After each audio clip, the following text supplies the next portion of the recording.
and shit. I had no idea. Yeah, Man. so that's why he's the Awesome. dirty bird. That's dope. Hell yeah. Well, man, I'm going to pull an amateur hour move right now. These siders ran through me. I'm going to go piss real quick. If you want to introduce this next fight, Yeah, or yeah. just I'll clown just talk me about for having a weak I'll just bladder. no, you're good. Yeah, I'll talk fire about off the that weak odds. bladder take. I'll be right back.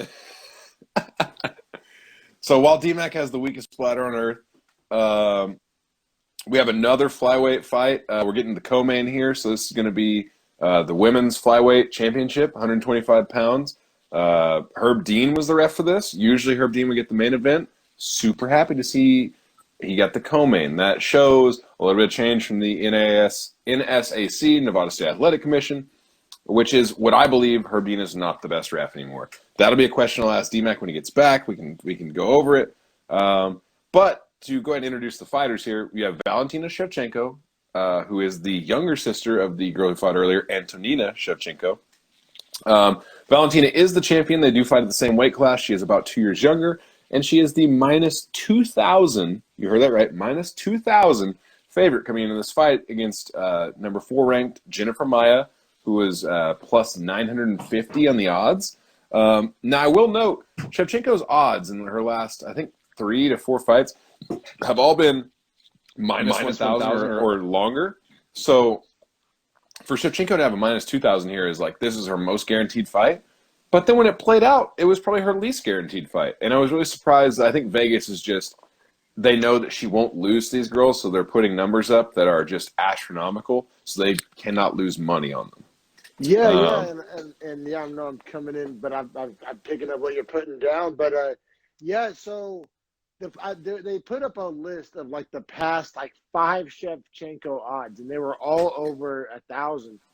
Yeah, that's what I was saying. Yeah, but so many people put money on it that they were probably still hemorrhaging money. Still losing. Yeah. Because like last night, they talked about it on the broadcast, but there was some guy who like he bet $12,000 to win $600. Yeah, and what a fucking asshole bet. What a fucking, just time out. What an asshole bet. All right?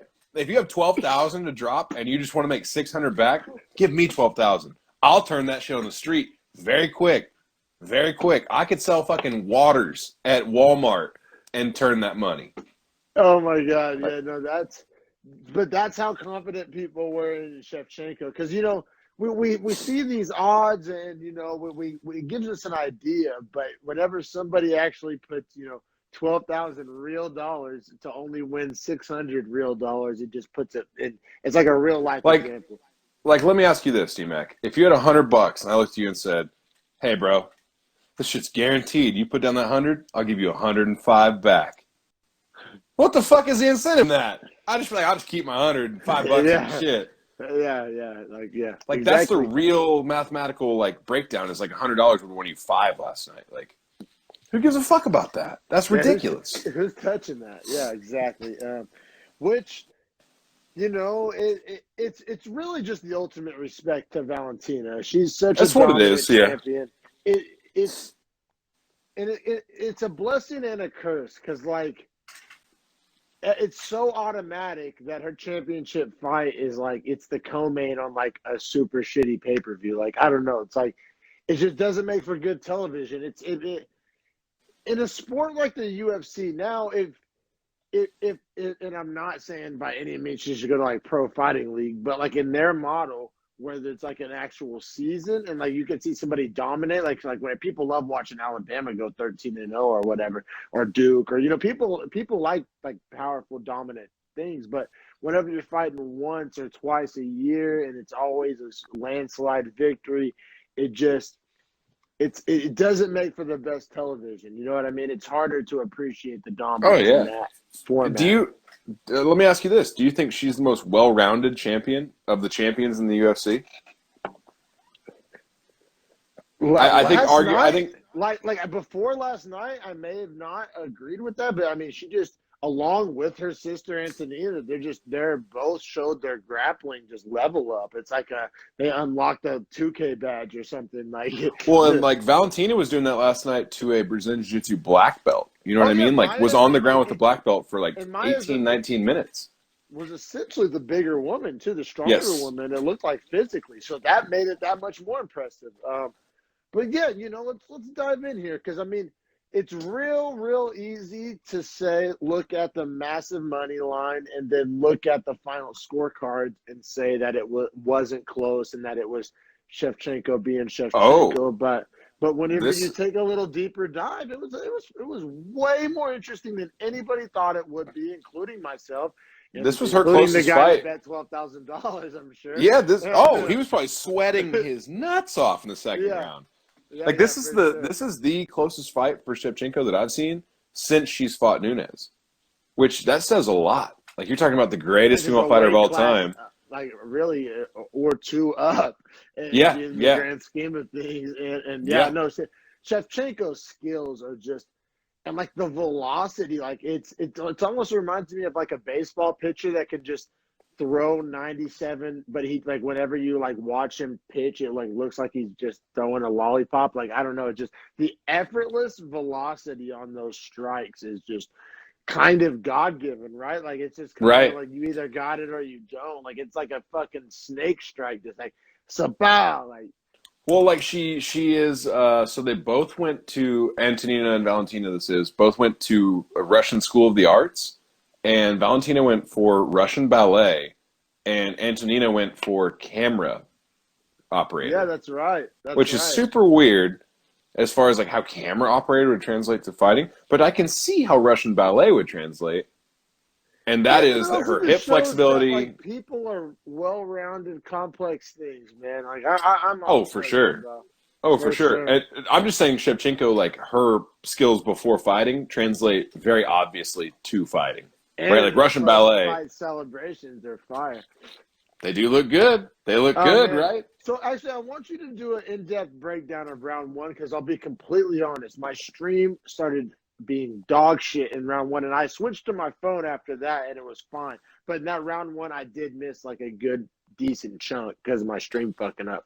Yeah, so Shevchenko, honestly, man, got her into like the tied up clinch, hit the takedown, and then just kind of rode her out on top. It was odd, right? Because my expectation was that Shevchenko would get in the clinch and then disengage it, throw elbows in the clinch, but would never take her to the ground because Maia is a black belt in jiu-jitsu, right? She made it clear from the first round that she didn't give a fuck about jiu-jitsu, and she just said, Yeah. "We're going down. I'm grounding and pounding you." And like the second round, honestly, Maia obviously flipped that around and did the exact Yes. opposite and got on top of her. But the as much as the second round, if you saw that, was Maia on top. I The did. I first did. round, Yeah. the first round was identically opposite, with Wow. Shevchenko on top, dominating. And then the last Yeah. three rounds were essentially more of Shevchenko doing more of the first round. Yeah, that's what's so crazy because and Rogan was hammering it all night. DC was hitting on it. That when most of this fight took place on the ground, the pivotal key moments took place on the ground.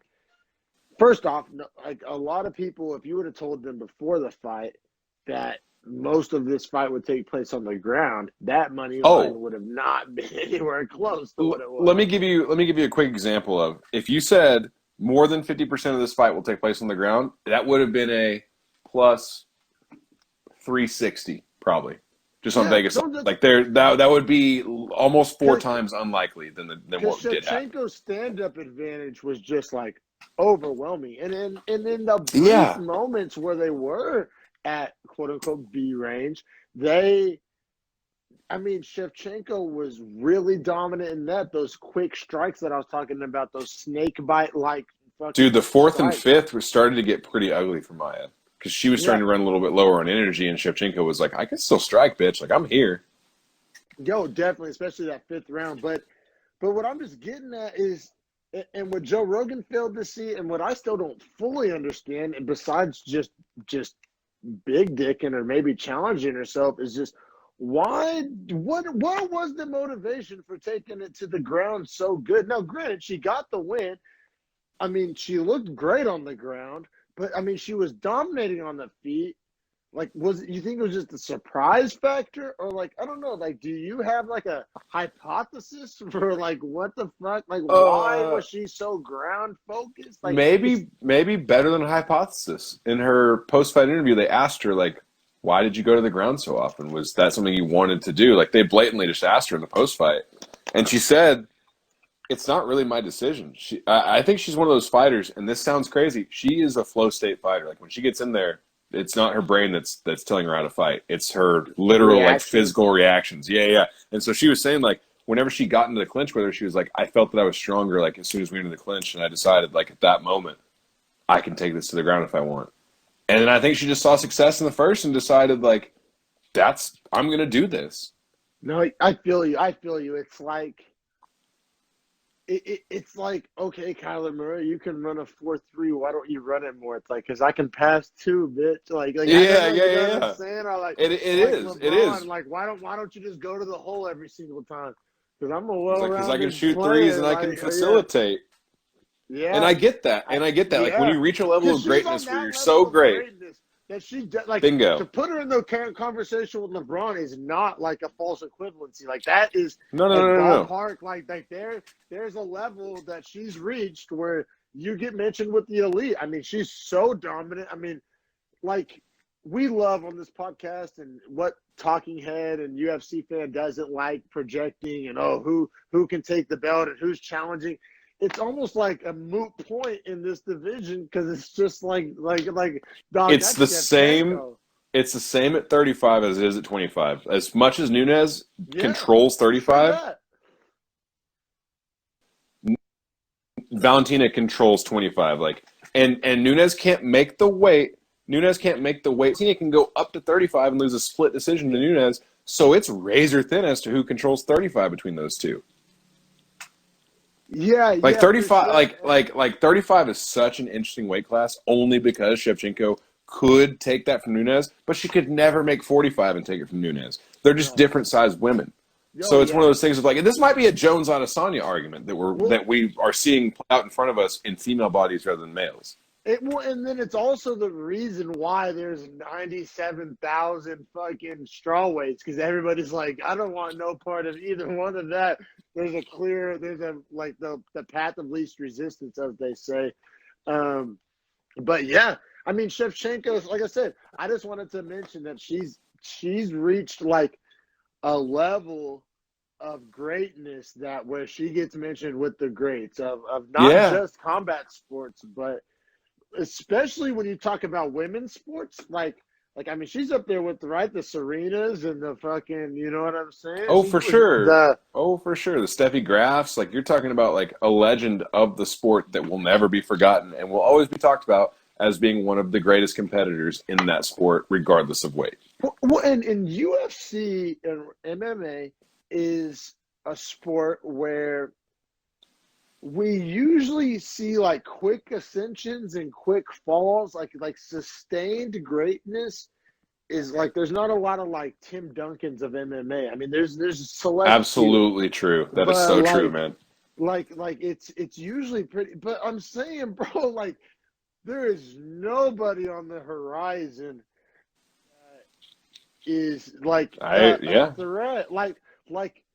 You know, a week ago, some hopeful hot taker maybe could have said Lipsky, and she was like, I'll let my sister handle my light work. Like, she ain't on my level. You're like, hopeful hot taker. But, like, I see what you're saying, bro. Like, and my point of that would be that, like, you see girls like Julia Avila, the Raging Panda, shout out OKC, or, like, girls like that are on a run or getting close to one. They're just not even close, though. Like, as close as you might be to a title shot, you're not close to these girls' level. The closest one to those two is Holly Holm, in my opinion. It's like who's the second best 3-point shooter of all time? Like, who cares? Because they're not close to Steph. Like, you know what I mean? They're not like it's like Ray Allen was great. Maybe played in a different